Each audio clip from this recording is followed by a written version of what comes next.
Je viens de finir Frankenstein de Mary Shelley. J'ai l'air défoncée, c'est pour ça qu'il y a un filtre, parce que je suis malade. Et je peux pas attendre pour vous dire que c'est très chiant ça à lire. Je devais pas dire très chiant au début, parce que c'est un peu vulgaire. Mais c'était vraiment très ennuyeux. Voilà. Je vais tout vous raconter, comme ça, vous serez jamais obligé de le lire. Et pour ceux qui veulent le lire, bah arrêtez la vidéo à la moitié. Voilà. Alors au début, on a un gars qui écrit à sa sœur. C'est sympa des lettres en général, sauf que là il écrit des longues lettres, donc c'est déjà ennuyeux dès le début. Et il raconte son enfance, c'est vrai que c'est très utile à sa sœur, parce que on s'en fout. Et il lui explique qu'il va prendre un bateau pour vivre la plus grande aventure de sa vie. On n'a jamais su ce qu'il voulait découvrir, mais il veut faire des grandes découvertes, être extraordinaire, bref, bon. 3 lettres, je crois, ça dure une 30aine de pages, c'est long et inintéressant. Enfin, il va se passer quelque chose. Ils vont croiser, ils sont dans les glaces, parce qu'ils voyagent très loin dans le nord, en Arctique. Et ils sont entourés de glace, quoi. Et là, ils voient un mec passer sur un traîneau. Et le lendemain, ils voient un autre mec sur un traîneau encore. Et ce mec-là, il est mal en point et ils vont le récupérer. Il est sur un radeau, d'ailleurs. Bon, on s'en fout. Ils vont le récupérer à bord. Et le mec sur ce bateau, qui n'a pas d'amis, il se dit, chouette, peut-être ça va devenir mon ami. Et l'autre, il va lui dire que bah, déjà, il a déjà eu des amis. Et qu'il a vécu tellement de trucs atroces que il va lui raconter sa vie. Donc, au lieu d'être son ami, il va lui raconter sa vie. C'était chiant. Les seuls passages un peu intéressants se déroulent en un paragraphe, voire 2, grand max. Et tout ce qui est ennuyeux se déroule sur des pages et des pages, des descriptions de décors, mais qui sont très répétitifs, parce qu'en fait, tout est beau tout le temps.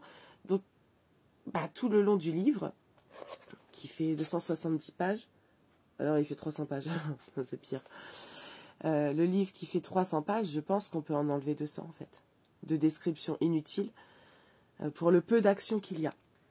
Donc le mec qui l'a récupéré sur le bateau, c'est Frankenstein. Frankenstein qui est le docteur. Ce mec est né dans une famille vraiment très belle, la bourgeoisie. Ils ont des sous, ils vivent dans un cadre idyllique. C'est beau chez eux, des beaux lacs, la belle campagne, des belles forêts. Les femmes comme Elisabeth, dont il va être amoureux, sont radieuses. Elles ont une voix cristalline, chantante, je ne sais plus quoi encore comme adjectif. Elles sont d'une douceur et d'une bonté exceptionnelle. Extraordinaire vie. Et il va aller faire des études, je ne sais plus où.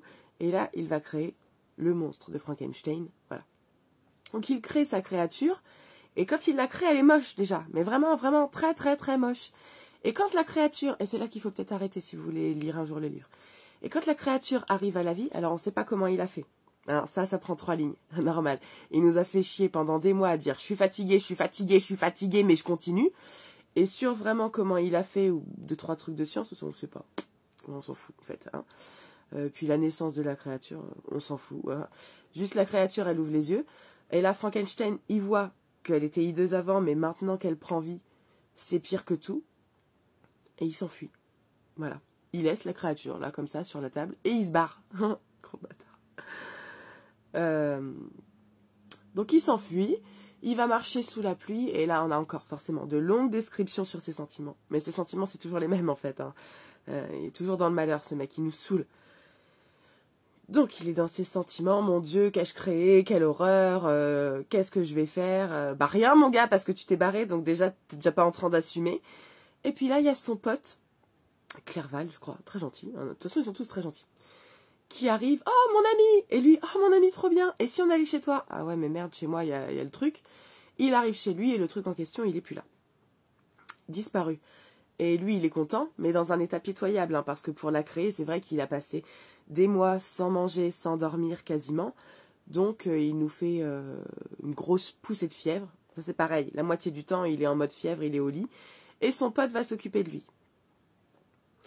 Ça va prendre encore des mois où on s'occupe de lui, et où on ne sait pas où est le truc. Et finalement, il va recevoir une lettre de son père qui lui dit « Ton petit frère vient d'être assassiné, ce serait bien que tu reviennes. » Parce que c'est un peu la loose et on a besoin d'avoir un peu de bonheur à la maison. Donc il y retourne, et en fait il comprend que c'est son monstre qui a tué le gamin. Mais une autre femme va être accusée, j'ai oublié son prénom, une femme qui était très douce, très bonne, très gentille, adorable. Et elle va être accusée et elle va être, du coup, jugée coupable et assassinée. Et lui, il s'en veut. Et il s'en veut, et il s'en veut, et il s'en veut pour elle, il s'en veut pour son frère. En même temps, il y a de quoi, hein, c'est pas le problème. Et du coup, tout le monde prend soin de lui, petit bichon. Oh là là, quel chagrin, repose-toi, prends soin de toi, t'as déjà été malade. Ah, mais il mérite en même temps, ce chien galeux. Et blabla, ses sentiments, ses sentiments, ses sentiments. Il nous saoule. Bon, il va rencontrer... Faut que je me mouche, on fait une pause. On peut reprendre. Il va rencontrer le monstre. Je sais plus comment, mais parce que j'ai fait beaucoup de pauses entre deux dans le livre, j'ai oublié bref, le monstre le retrouve, quoi, et lui dit, eh ben, je vais tuer des gens, sauf si tu fais ce que je te demande. Et il lui explique le monstre, hein, toute la souffrance de ce qu'il a subi, d'être rejeté par tout le monde, et en même temps la bonté d'âme qu'il avait de base. Il voulait vraiment se faire des amis, il a appris à lire, il a appris la beauté des humains, la bienveillance, il voulait être gentil, mais en fait, dès qu'il se pointe quelque part, tout le monde veut le massacrer, parce qu'il fait peur à tout le monde. Il est géant, il est affreux, vraiment le diable, quoi. Donc les gens lui tirent dessus, bref, il peut pas se faire d'amis. Donc il en veut à Frankenstein de l'avoir créé, de l'avoir abandonné, mais avec rien à attendre du monde, à part une vie de toute pourrie, quoi. Donc il lui dit, je te fiche la paix si tu me crées une femme, en fait, à mon image, hein. Le petit côté féministe, ça m'a fait rire. Faut qu'elle soit moche pour qu'elle ait aucun espoir avec un autre. Et puis pour lui, forcément, elle l'aimera, lui, hein, parce qu'elle n'aura pas le choix. Bon, c'est sympa. Mais bref, je le comprends, dans son désespoir d'être seul. Il veut simplement une compagne pour pouvoir donner son affection à quelqu'un, parce qu'on ne peut pas vivre sans affection. Frankenstein dit « ok », et puis après, il change d'avis. Donc l'autre, il le poursuit pour vérifier qu'il fait bien. Et Frankenstein, il commence à faire la femme. Elle est pratiquement prête. Et il la détruit sous les yeux du monstre, qui pète les plombs et qui lui dit, ben, chose promise, chose due, et il se barre. Et cet abruti de Frankenstein, il se dit, oh, mon Dieu, il va me tuer. Bah, c'est pas ce qu'il t'a dit, mon pote. Quand tu l'as rencontré, là, dans la montagne, et qu'il t'a raconté sa vie, il t'a dit, si tu fais pas ce que je veux, je te tuerai pas toi, je tuerai tous ceux que tu aimes. Mais il est tellement teubé, Frankenstein. Bon, bah, son pote Clerval, il va mourir. Et donc, forcément, le jour du mariage, eh ben, c'est Elisabeth qui meurt. Normal. Et puis après, son père, il va mourir parce qu'il meurt de chagrin.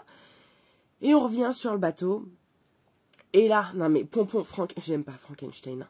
Frankenstein, il dit au mec du bateau, maintenant que je t'ai raconté mon histoire, pouvez-vous, très cher, me faire la promesse de poursuivre le monstre? Mais attends, tu veux qu'il meure encore, lui aussi? À cause de toi, faut qu'il meure? Et qu'il entraîne tous les autres sur le navire dans cette bêtise. Et à un moment, les autres du navire, parce qu'ils sont coincés dans la glace et que ça craint, les autres du navire, ils viennent dire au gars, si jamais c'est bon, on est décoincés, et tu nous laisses rentrer en Angleterre, hein. On poursuit pas plus loin dans le nord, c'est bon, on est déjà tous en train de mourir. Si on a la grâce, par la grâce de Dieu, si on peut sortir de là, on rentre. Et Frankenstein, il dit, mais vous n'avez pas honte de parler comme ça à votre capitaine? Il faut vous battre pour votre glorieuse expédition. Mais lui, il en a jamais assez de faire mourir les gens pour lui, pour la gloire ou pour je sais pas quoi. Mais qui meurt, quoi. Bon, de toute façon, il va mourir la page d'après. Donc à la fin, il meurt, enfin. Pris 300 pages pour qu'il se décide à mourir. Parce qu'en fait, il est épuisé vu qu'il avait poursuivi le monstre pendant des mois et des mois dans la glace pour se venger, j'ai oublié de vous le dire. Bon, il est épuisé, il a plus de bouffe, il est mourant, quoi. Il meurt enfin, et le monstre vient le voir sur le bateau, puisqu'il le surveillait quand même. Et le monstre est pris de chagrin et de remords. Et le mec du bateau, il lui dit, bah oui, mais c'est de ta faute. Et l'autre, il lui dit, mais il se rend pas compte, en fait, du chagrin que j'ai eu à tuer les gens. Alors, je dis pas qu'il faut être du côté du monstre, parce que c'est vrai qu'il a tué des gens, c'est pas cool. Mais il a eu une vie de peine, et le monstre lui dit, ben maintenant que je suis vengé et que, de toute façon, pour lui, ça y est, sa vengeance, il est arrivé au bout de sa vie, eh ben, je vais allumer un bûcher et me jeter dedans, comme ça, on pourra jamais reproduire ce qui m'est arrivé. Et le vent emportera mes cendres. Voilà, c'était Frankenstein. T'as lu? Ah ben, il reste 20 secondes.